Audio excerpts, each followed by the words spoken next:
Hello दोस्तों, स्वागत है आपका सिद्धार्थ ऑनलाइन कोचिंग में। और आज हमें पढ़ना है application of Gauss law, electromagnetics का एक इम्पॉर्टेंट टॉपिक। तो इलेक्ट्रोमैग्नेटिक्स का इम्पॉर्टेंट टॉपिक है एप्लीकेशन ऑफ गॉस लॉ। इससे पहले आप गॉस लॉ पढ़ चुके हैं कि किसी भी इनक्लोज्ड सरफेस में जो टोटल इलेक्ट्रिक फ्लक्स होगा वो क्या होता है, वो होता है 1/ε0 टाइम्स ऑफ टोटल चार्ज। और अगर इसे सरफेस इंटीग्रल के रूप में लिखें तो ये हो गया electric field dot D S surface integral. तो इसकी वैल्यू होती थी close surface integral into D S is equal to 1/ε0 times of Q या q/ε0। ये होता था गॉस लॉ। अब इस गॉस लॉ का हमें पढ़ना है एप्लीकेशन, इसके अनुप्रयोग क्या क्या है। तो एप्लीकेशंस की बात करें तो हमें फर्स्ट पढ़ना है, फर्स्ट हेडिंग जो पढ़ना है वो पढ़ना है electric field intensity due to a straight conducting charged wire of infinite length. तो कोई स्ट्रेट वायर है इनफाइनाइट लेंथ का, इस पे क्यू चार्ज डिस्ट्रीब्यूटेड है, मान लिया गया इस पे चार्ज डिस्ट्रीब्यूटेड है, पूरा इस पे चार्ज डिस्ट्रीब्यूटेड है। तो इसकी वजह से चारों ओर इलेक्ट्रिक फील्ड होगा, क्योंकि जो चार्ज अपने चारों ओर इस प्रकार से इलेक्ट्रिक फील्ड लाइंस जनरेट होंगी।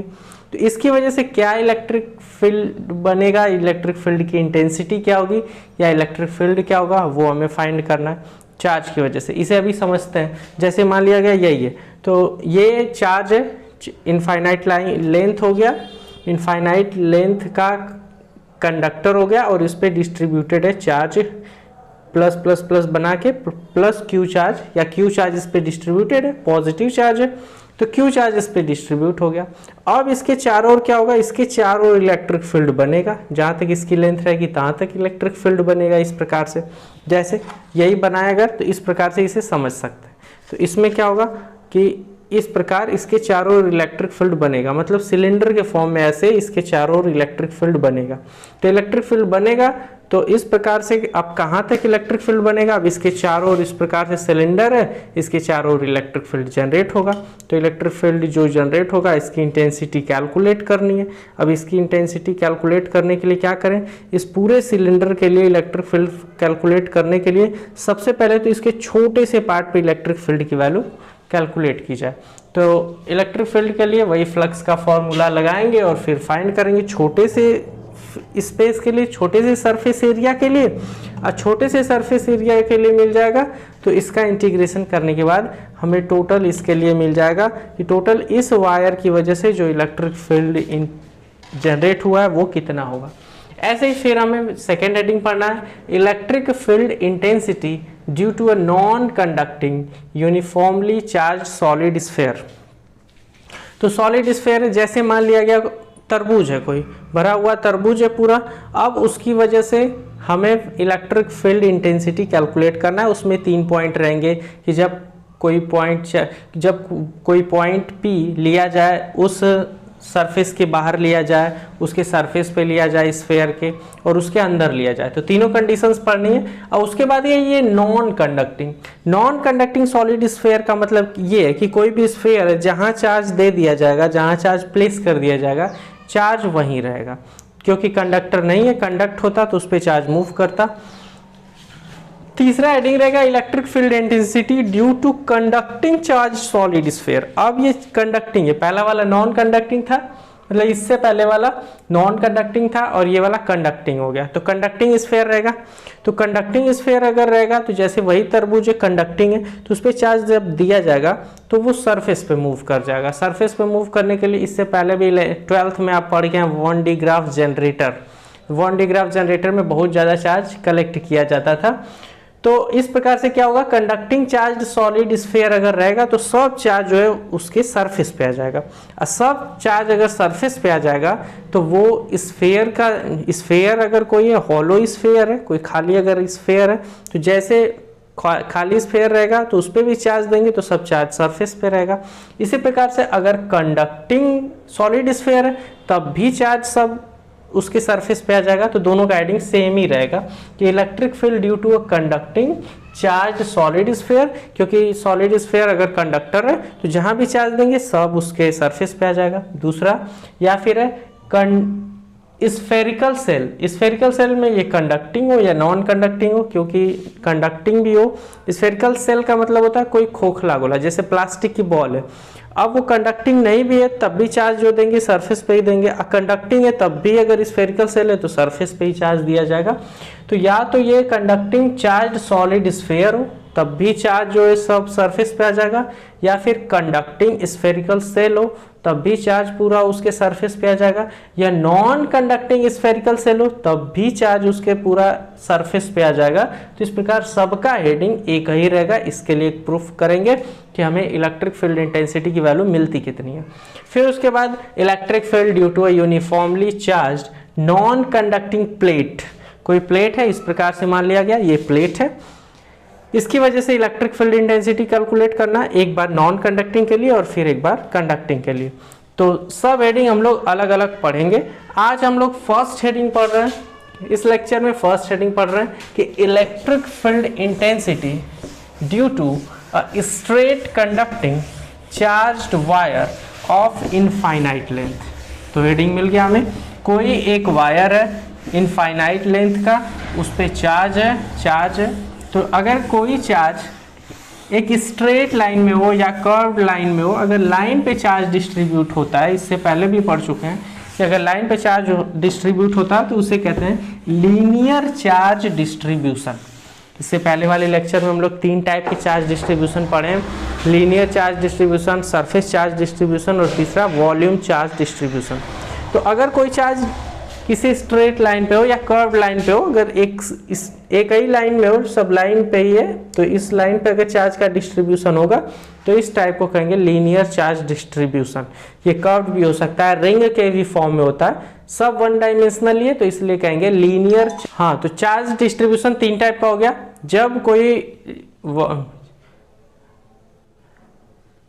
जब चार्ज का डिस्ट्रीब्यूशन किसी स्ट्रेट लाइन में हो या कर्व लाइन में हो या रिंग पे हो, 1 डायमेंशनल चार्ज का डिस्ट्रीब्यूशन रहेगा तो उसे कहेंगे लीनियर चार्ज डिस्ट्रीब्यूशन। दूसरा, अगर चार्ज का डिस्ट्रीब्यूशन किसी सरफेस एरिया पे रहेगा तो कहेंगे एरियल चार्ज डिस्ट्रीब्यूशन या सरफेस एरिया चार्ज डिस्ट्रीब्यूशन, अब या सरफेस चार्ज डिस्ट्रीब्यूशन, या और अगर तीसरा जब पूरे वॉल्यूम में चार्ज डिस्ट्रीब्यूटेड रहेगा तो उसे कहेंगे वॉल्यूम चार्ज डिस्ट्रीब्यूशन, जो कि पिछले लेक्चर्स में आप पढ़ चुके हैं। तो आज हमें पढ़ना है linear charge distribution straight line की वजह से, और उसका लेंथ है इनफाइनाइट।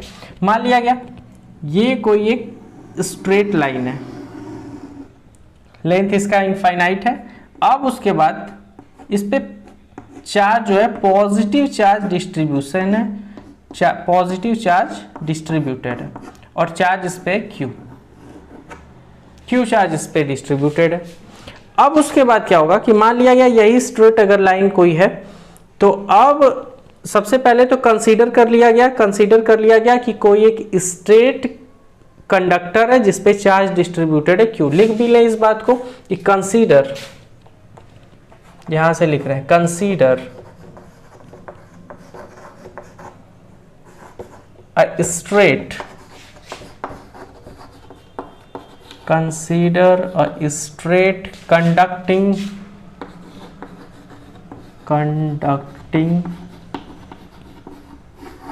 wire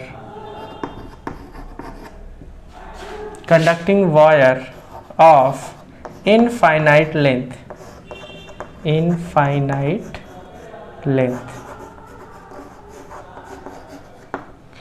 चार्ज इस पे जो है Q charge is distributed, Q charge is distributed, या having charge Q, इतना ही लिख दे रहे हैं, having charge Q, इस पे जो चार्ज है वो हो गया Q। अब उसके बाद अगर चार्ज जो है स्ट्रेट लाइन में है तो उसे कहेंगे लीनियर चार्ज डिस्ट्रीब्यूशन, और लीनियर चार्ज डिस्ट्रीब्यूशन के लिए इसके लिए डेंसिटी जो होगी वो होगी लीनियर चार्ज डेंसिटी,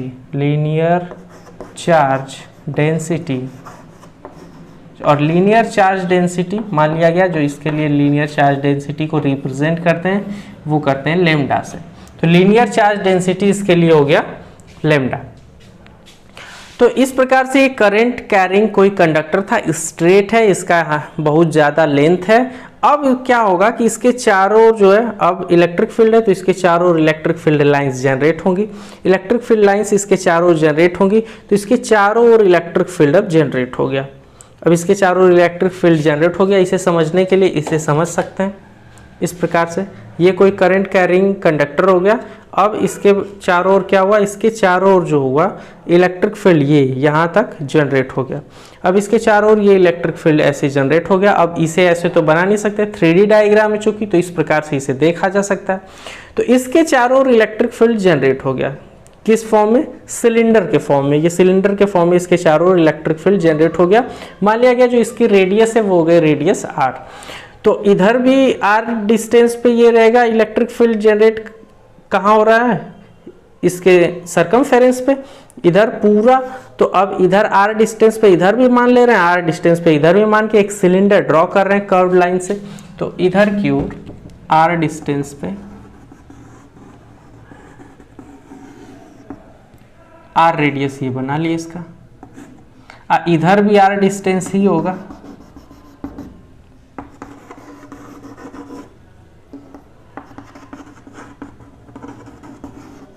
इधर भी r डिस्टेंस है। अब ये सिलेंडर का जो बाहरी भाग है ये क्या हो गया, ये वर्क करेगा एज ए गॉसियन सरफेस, जिसके अराउंड हमें इलेक्ट्रिक फील्ड फाइंड करना है वही ये गॉसियन सरफेस। गॉसियन सरफेस, इस सरफेस को कहेंगे गॉसियन सरफेस। अब पूरे गॉसियन सरफेस के लिए हम इलेक्ट्रिक फील्ड इंटेंसिटी की वैल्यू कैलकुलेट करनी है। अब इलेक्ट्रिक फील्ड इंटेंसिटी की वैल्यू अगर कैलकुलेट करनी है उस पूरे सिलेंडर पे, मान लिया गया सिलेंडर का लेंथ L है, L की वैल्यू बाद में बढ़ा लिया जाएगा। तो ये हो गया इसका लेंथ जो है, जितना अभी कंसीडर किए उसके लिए सिलेंडर का जो लेंथ है वो हो गया सिलेंडर का लेंथ L। तो सिलेंडर का लेंथ अगर L है तो इस कंडीशन में क्या होगा, लेंथ L हो गया और इसका रेडियस हो गया R।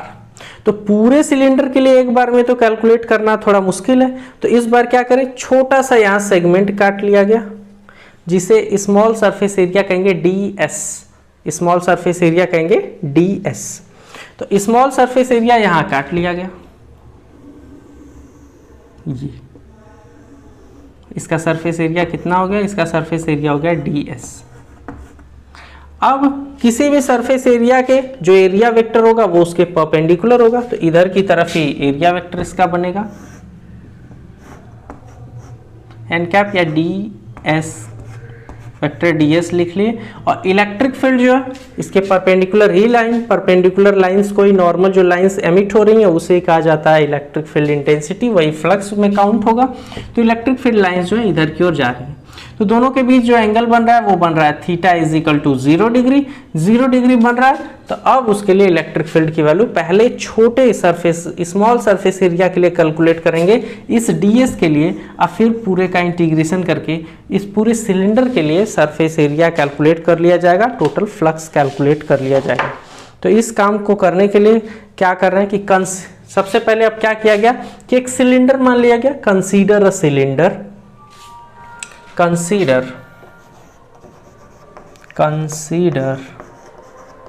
a cylinder, consider a cylinder, consider a cylinder of length L and radius R, consider a cylinder of radius R and length L। Radius इसका हो गया R और लेंथ हो गया इसका L। और ये सिलेंडर किसकी तरह वर्क कर रहा है, treated as Gaussian surface.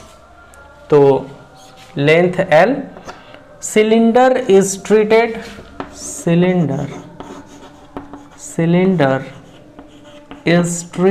Cylinder is treated as Gaussian surface, cylinder is treated as Gaussian surface, Gaussian surface। इतनी तो कहानी लिख ली गई। अब हमें इलेक्ट्रिक फ्लक्स जो कैलकुलेट कर लें इस स्मॉल सरफेस एरिया DS के लिए, स्मॉल सरफेस एरिया DS के लिए इलेक्ट्रिक फ्लक्स की अगर वैल्यू कैलकुलेट करें तो इसे लिख रहे हैं इलेक्ट्रिक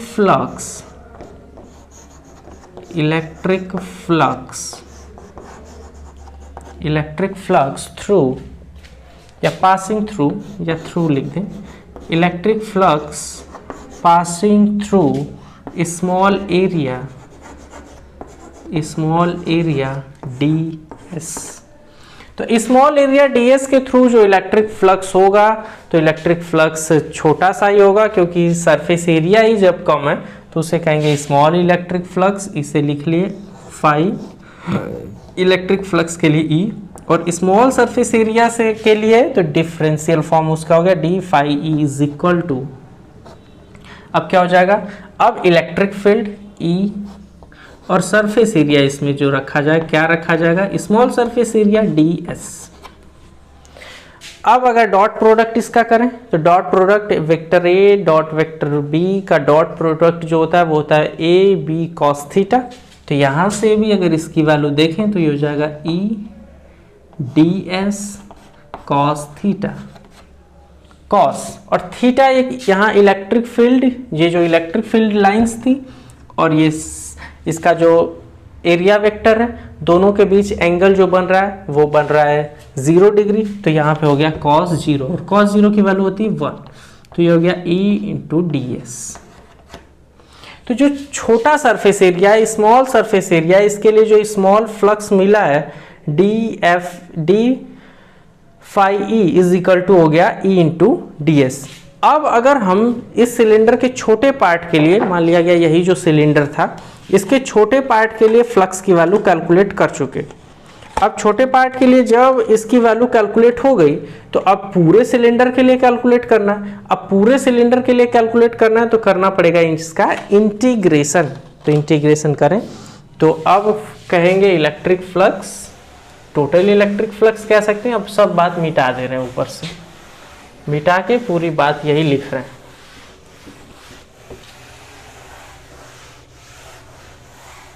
तो लिखेंगे इसे electric flux passing through complete cylinder या complete area.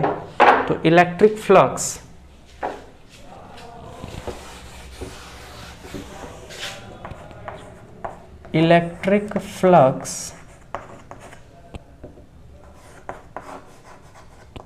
Through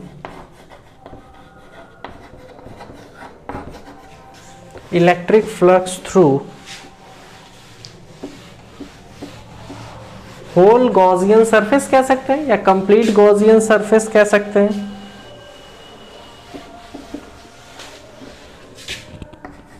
through complete Gaussian surface, through complete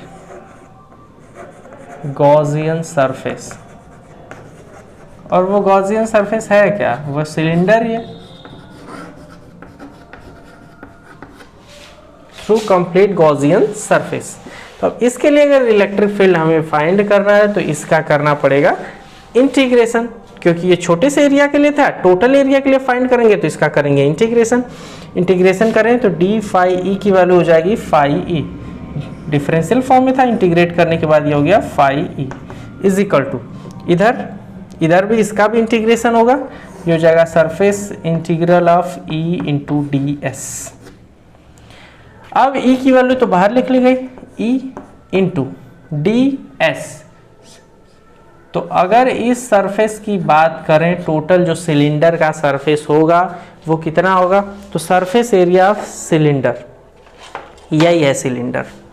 तो अगर देखें तो अगर एक ये रिंग के फॉर्म में है तो इसका जो ये हो जाएगा, इसकी वैल्यू जो हो जाएगी 2 पाई आर, इसकी वैल्यू हो जाएगी 2 pi are circumference of circle. तो ये हो जाएगा 2 पाई आर हो गया। इसकी हाइट होती है h, तो ये होता है 2 पाई आर एच। यहाँ हाइट माने हम लोग l, तो ये हो जाएगा 2 पाई आर एल। इसकी वैल्यू हो गई, फ्लक्स की वैल्यू हो गई फाई इज इक्वल टू हो गया 2 pi are L E into integration of D S, मतलब छोटा एरिया इसका इंटीग्रेट कर दें तो पूरा सिलेंडर बन जाएगा। अब पूरा सिलेंडर के लिए हो गया 2 पाई आर एल। अब यहाँ पे जो फ्लक्स की वैल्यू है वह गॉस लॉ के अकॉर्डिंग फ्लक्स की वैल्यू होती है, क्या होती है, फ्लक्स की वैल्यू होती है 1 by epsilon not times of total charge, 1 by epsilon not times of total charge. इसे कह सकते हैं Q बाई एप्सिलॉन नॉट, लिख भी दें तो इसे लिखा जा सकता है Q by epsilon naught is equal to E into 2 pi R L.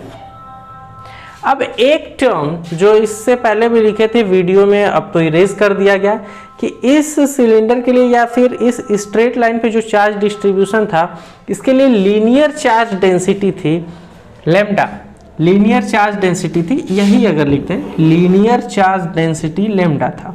और लैम्डा इज इक्वल टू क्या होता है, चार्ज अपॉन लेंथ, या small charge upon small length पे जितना भी चार्ज रहेगा तो lambda is equal to d q by d l. यहाँ टोटल चार्ज क्यू और लेंथ हो गया एल, तो चार्ज अपॉन लेंथ, तो क्यू की वैल्यू हो जाएगी lambda into l, q is equal to हो जाएगा लैम्डा इंटू एल। अगर ये वैल्यू यहाँ प्लेस करें तो देखते हैं क्या होता है। तो क्यू की वैल्यू रख दी लैम्डा एल, क्यू की वैल्यू अगर लैम्डा एल रख दिए तो ये हो गया lambda l by epsilon naught is equal to E into 2 pi are l. तो यहाँ भी L है, यहाँ भी L है, L से L कैंसिल हो गया, बचा lambda by epsilon naught, lambda by epsilon naught is equal to E into 2 pi r. और इलेक्ट्रिक फील्ड की हमें वैल्यू चाहिए, इलेक्ट्रिक फील्ड इंटेंसिटी या electric field E is equal to क्या हो जाएगा, E अपनी जगह पे, 2 पाई आर इसमें एक्स्ट्रा टर्म है तो अपॉन में इधर आके चला जाएगा, ये हो गया 1 by 2 pi r, 2 pi r, इधर था लैम्डा बाई एप्सिलॉन नॉट, तो ये हो गया लैम्डा बाई एप्सिलॉन नॉट। तो हो गया इलेक्ट्रिक फील्ड के लिए फॉर्मूला। कब के लिए, किसी भी स्ट्रेट इनफाइनाइट लेंथ के चार्ज के लिए जिसमें लीनियर चार्ज डिस्ट्रीब्यूशन था, उसके लिए इलेक्ट्रिक फील्ड इंटेंसिटी की वैल्यू क्या होगी, वो होगी 1 by 2 pi r lambda by epsilon naught. तो ये तो फर्स्ट एप्लीकेशन इसका कंप्लीट हुआ। अब हमें सेकंड एप्लीकेशन इसका पढ़ना है। सेकंड एप्लीकेशन में क्या, कि कोई भी जो चार्ज है वो डिस्ट्रीब्यूटेड है किसी सॉलिड स्फीयर पे, और जबकि वो सॉलिड स्फीयर है नॉन कंडक्टिंग है, फिर उसके बाद कंडक्टिंग आएगा, फिर उसके बाद सीट आएगी, इनफाइनाइट एक्सटेंशन की सीट आएगी जो कि पहले सीट रहेगी नॉन कंडक्टिंग, फिर सीट को भी रखेंगे कंडक्टिंग। इस प्रकार से इसके सब एप्लीकेशंस का डेरिवेशन हम लोग करते हुए इलेक्ट्रिक फील्ड फाइंड करते हुए चलेंगे। तो मिलते हैं दोस्तों अगले वीडियो में। Thanks for watching.